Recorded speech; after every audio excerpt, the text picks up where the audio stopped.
Repórter 1520, Francisco José.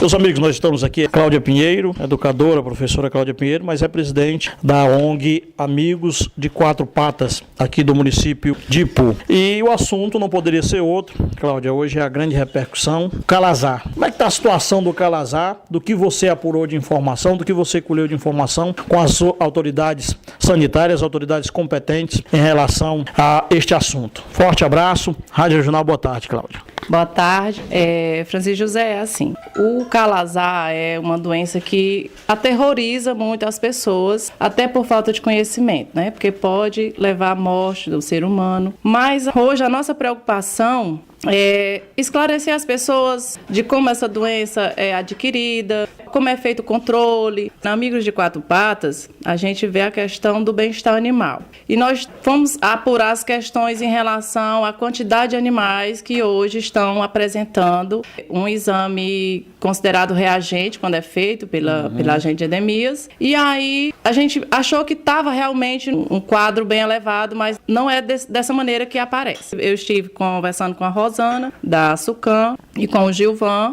e diante do que eles mostraram, existe sim essa doença entre os cães, mas que não é alarmante para o ser humano, embora tem que ser controlado. E não há classificação de epidemia no município de Ipu? Sim, não há essa classificação. Até porque eles têm um certo número de casos e precisa estar também havendo esses casos entre os seres humanos, porque enquanto é com os cães, eles consideram que ainda não existe essa epidemia. A partir do momento que passa o ser humano a adquirir a leishmaniose visceral, é que o quadro passa a ser mais considerável como alarmante. Então, em relação aos animais, a gente sabe que a leishmaniose ela é transmitida através de um mosquito, né? As pessoas têm medo dos cães, abandonam, levam logo para sacrificar, mas a gente sabe que o problema está no mosquito. E esse mosquito, ele procria num ambiente onde não tem higiene, e aí é onde entra a questão das pessoas, o esclarecimento, da prevenção. Tem que haver essa prevenção, porque assim, animais sacrificados hoje é o que a gente mais combate, porque assim, a eutanásia,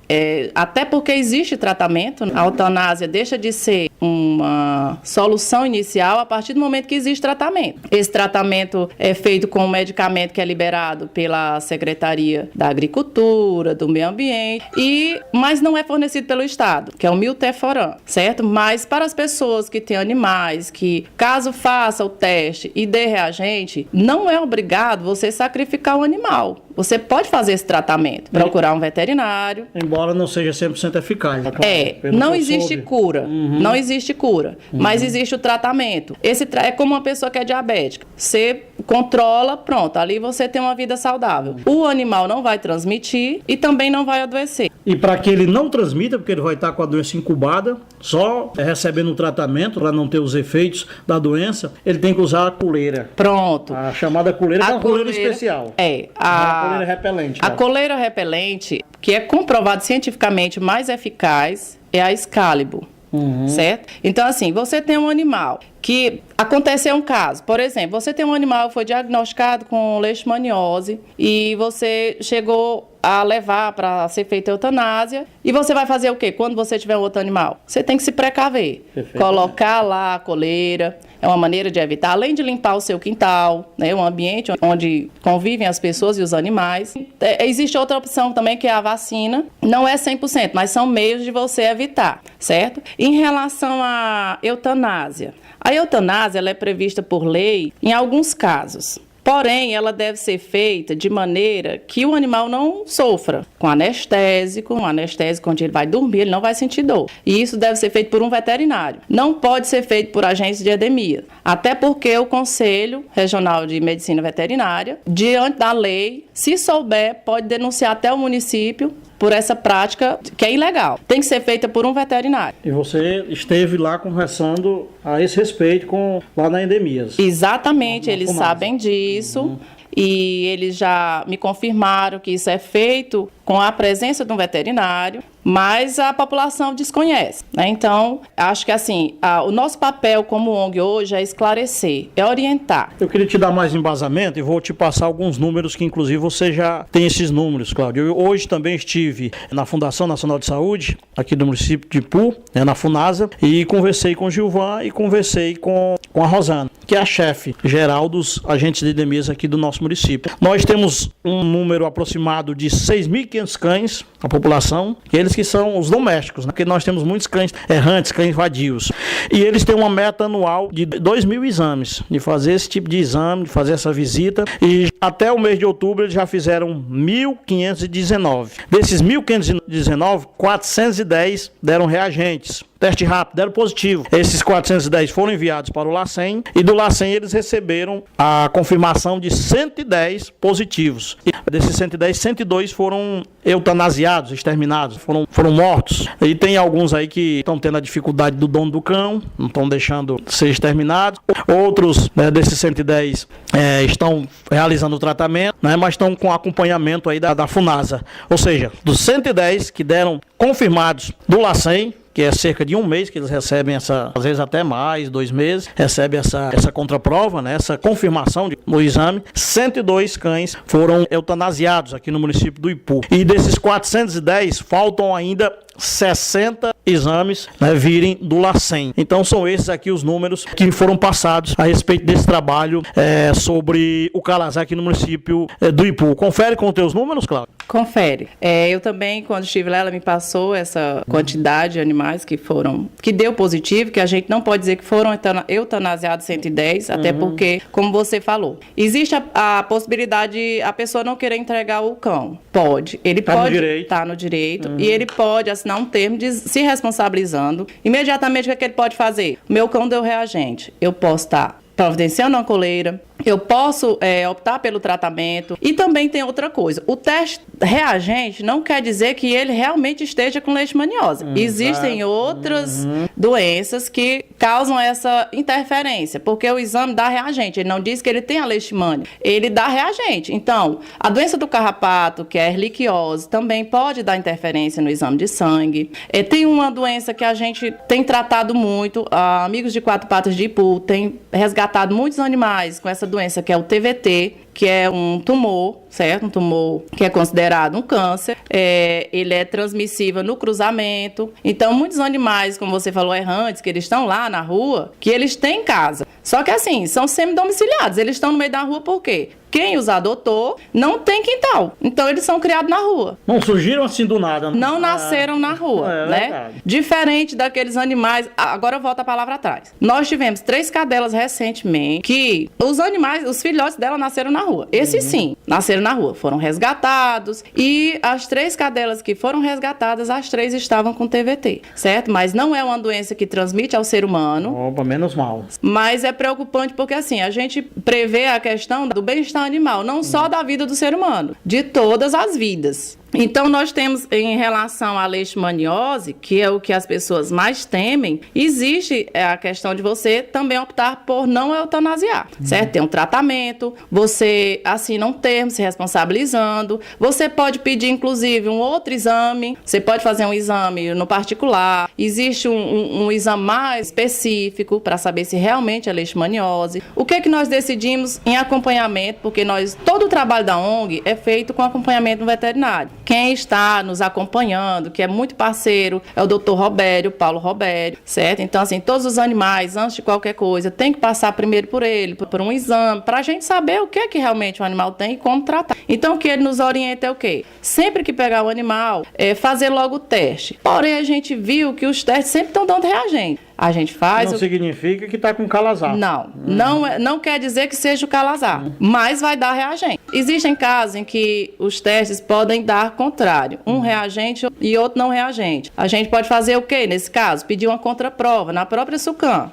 ou no particular, se você tiver. Então, o que falta, eu acho que a população precisa estar mais informada. Perfeitamente. Certo? Porque assim, eu já ouvi críticas, a gente recebe muita denúncia que a responsabilidade desses animais estarem na rua é do poder público, né? Embora a gente saiba que o poder público realmente não está fazendo aquilo que deveria fazer, pelas condições, não sei, mas a gente está buscando aí uma parceria, cobrar mais do poder público em relação às campanhas, porque assim, se falta informação, quem é responsável para passar essa informação para a população é o poder público. É lá a Secretaria de Saúde, para orientar as pessoas como é que prolifera esse mosquito, que vai transmitir essa doença, para que haja realmente, não seja necessário depois estar fazendo eutanásia. E nem chegar a haver uma morte de uma pessoa para que haja essa prevenção, nessa campanha. Então a ONG Amigos de Quatro Patas está a par de tudo que se refere a este assunto do momento, que é o calazar, e pelo que eu entendi, está sob controle, né, Cláudia? Sim. Não é nada alarmante. Não, eu fiquei preocupada. Preocupação tão tensa assim. Pronto, eu fiquei preocupada quando começou a surgir muitos casos de animais. Mas conversando lá com o pessoal de endemias, a gente vê que não é tão alarmante assim. Existem sim, porque a gente ficou conhecendo os casos de animais reagentes, mas a gente não sabia a quantidade de animais que também tem no município. Então, comparando a quantidade de animais, realmente eu não considero e eles não consideram uma epidemia.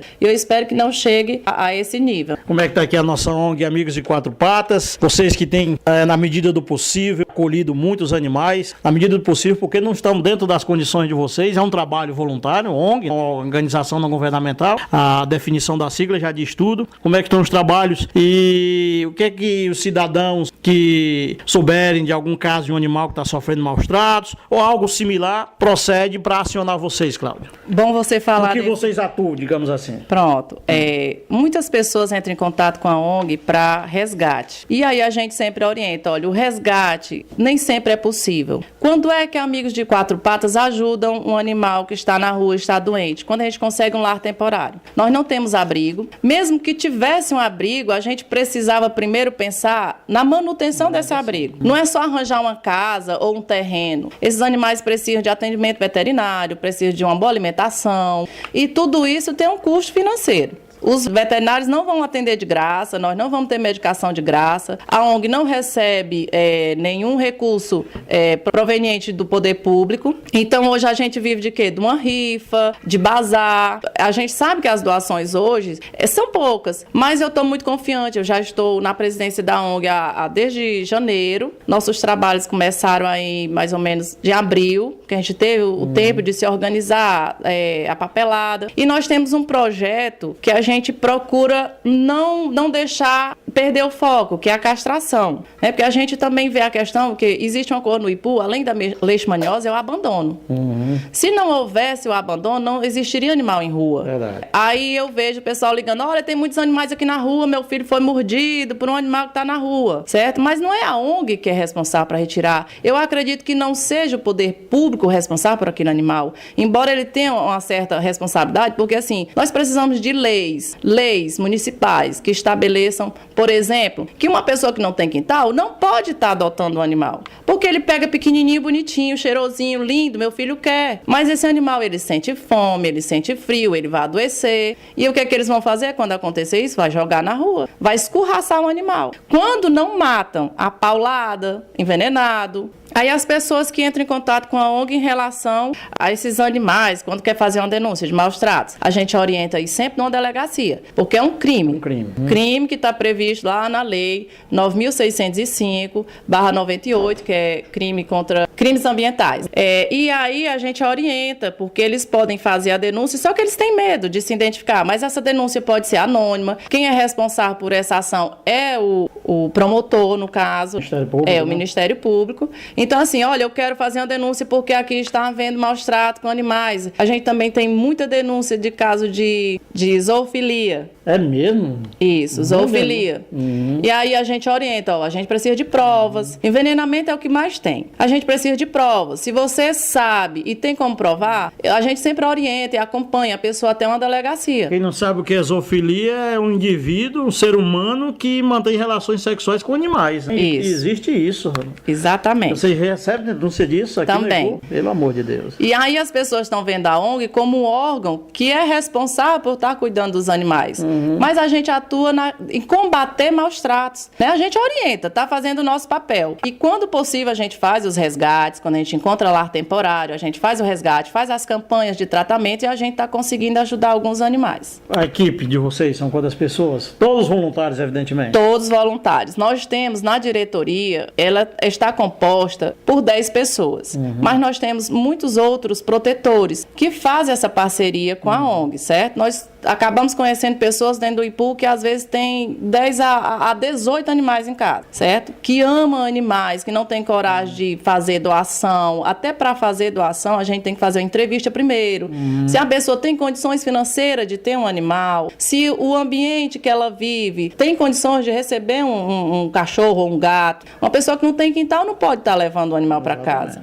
Então a gente trabalha nessa linha. Tem um telefone de contato, alguma coisa? Endereço eletrônico, um site? Nós temos a página no Facebook, nós temos também o Instagram, que é Amigos de Quatro Patas de Ipu/CE. E né? telefone? O telefone pode ser o meu, certo? Que é 9939-457585. Cláudia. Esse com certeza não para.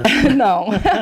Pois, Cláudio, eu acho que ficou bem esclarecido. Qualquer mais outra informação, você pode contar com o trabalho da imprensa. Nós estamos aí também para apoiar essa causa de vocês, que é uma causa realmente que merece aplausos. Porque não é para todo mundo que tem esse amor aos animais. É verdade, é um trabalho difícil, porque assim você tem que fazer por vontade, é um trabalho voluntário, porque as pessoas só se dedicam quando tem um recebimento por isso, quando né? tem um retorno financeiro. Isso. E hoje a gente vê que muita gente abre mão de algumas coisas que são importantes para você, porque cuidar do animal, o amor pelo animal, pelo bem-estar animal é maior. E a gente se sente bem em poder ajudar. E eu que agradeço aqui a oportunidade de poder estar esclarecendo para as pessoas, até para ter conhecimento dessa ONG, como a ONG trabalha, porque assim, a gente recebe muito pedido de ajuda. E eu rezando, pedindo a Deus que alguém apareça para doar, né? Nós vivemos de doações, então esse trabalho só é possível quando nós temos condições para isso. Então eu peço às pessoas que hoje estão me ouvindo, que quando aparecer uma rifa ou um pedido de ajuda, que faça de coração, de amor, porque muita gente tem medo de ONG, Francisco José. Verdade. Porque acha que o dinheiro que vai ser direcionado à ONG vai ser desviado, usado de maneira incorreta. Mas nós não recebemos esse dinheiro, não existe essa verba, e a gente tem muitos casos aqui no IPU que realmente precisam de ajuda. Muito obrigado, um abraço, tudo de bom. Repórter 1520, Francisco José.